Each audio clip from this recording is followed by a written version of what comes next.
Hello everybody, this is Elena, Bella Beluga, and this is my first weekly astro-dice forecast, which is going to be covering the week of January 10th, 2022 to January 16th.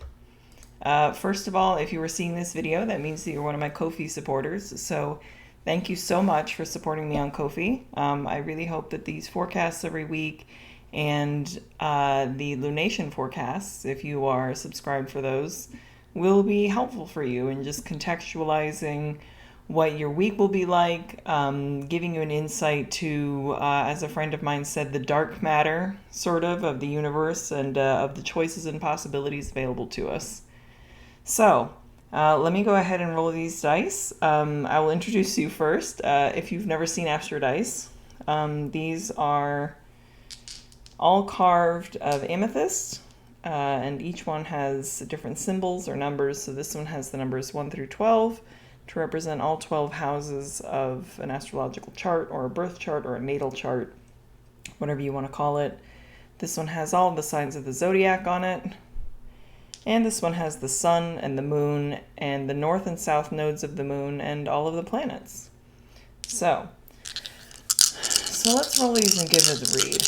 So what is the general energy that we're going to be looking at for this week starting January 10th? What's something that folks should keep in mind when planning their activities for this week? Or what's a major vibe that we're going to be having? Okay, so let's see. So we have Jupiter in Gemini in the first house. So this is interesting because we're going to be having, I'm actually glad that I have my honeycomb here to refer to. We're actually going to be having the nodes moving signs in the next week. Yeah, actually it'll be next week on the 18th. So we're into those first couple of degrees because of the retrograde movement of the nodes. So we currently have the north node sitting at 0 degrees of Gemini. So that Gemini energy is really powerful and is really potent right now. And we're dealing with kind of the endings, of the beginnings.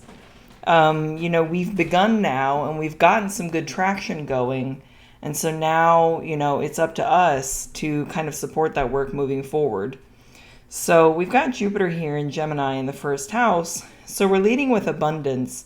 But sometimes Jupiter in Gemini, one of the reasons that Jupiter is traditionally considered debilitated in Gemini is because it's opposite one of its domicile signs, which is Sagittarius. And so, this is a Jupiter where Jupiter in Sagittarius is led a lot by ideals. The Gemini-Sagittarius axis is information and ideals to me. And so Jupiter in Gemini can be sometimes like an expansion of information. This might be like almost receiving a lot of information or interacting very personally with a lot of information, since we're looking at the first house. This could be getting overwhelmed almost by information, or overwhelmed by options, or overwhelmed by data. We do also have Mercury stationing retrograde at the end of the week. So these are all going to be very potent themes. So what I'm going to say here is Jupiter in Gemini in the first, you want to be careful with, I think with that Mercury retrograde coming up, which is in Aquarius. So that's an air sign like Gemini. We're going to be looking at communication issues, I think, a lot this week. So yeah, I would say try to avoid getting overwhelmed by too much information, but also try to avoid giving out too much as well. Not everybody needs to know everything. And sometimes Jupiter in Gemini can just be kind of like letting sort of everything out, an abundance of words, if we're using those keywords there. So let's see. Now I want to look at this from kind of a larger chart standpoint. So if we have a Gemini rising chart, then we're going to be looking at that Mercury retrograde that's coming up in Aquarius, which I just want to focus on since it's the planetary ruler of Gemini. That Mercury retrograde in Aquarius is going to be coming up in the ninth house of this hypothetical chart as a Gemini rising. So Jupiter in the ninth, this could also be, if we're looking at this as a Gemini rising chart, having, this hypothetical Mercury-Jupiter trine, or rather, I should say, transiting Mercury against this hypothetical chart, you're going to be looking at possibly a lot of downloads, as I've seen a lot of people say it in a spiritual sense, receiving a lot of information. This can definitely be like being overwhelmed by, I guess I could say that Jupiter in Gemini sort of reminds me of that like catching the Holy Spirit kind of energy, or just like being so like overwhelmed kind of by like the divinity sort of coming down onto you, which you'd be looking at with Mercury in the ninth of this chart.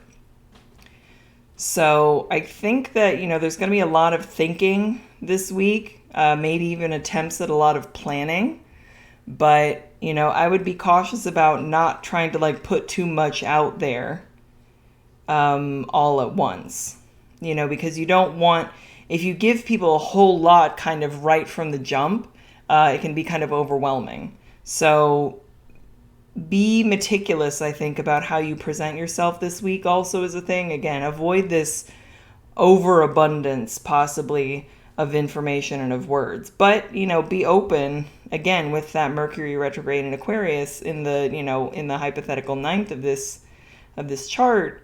Be open to receiving information from higher sources or from possibly experts around you as well. But I think that this is going to be, also going back and possibly reconsidering something about your beliefs about yourself. So I think that's kind of the energy that we're going to be looking at for this week. Hopefully this is useful. I'm going to be doing these forecasts every week. They'll probably generally be pretty short like this, just about a little 7 to 10 minutes. But hopefully that gives you something to reflect on going forward through this week. If you would like to book a personal reading with me, you can go to my Calendly at calendly.com/Sea of Ceres. I offer 15-minute readings for $10. So you can sit and we can go through this personally for you. Thank you again for supporting my Ko-fi, and have a great week. Thanks.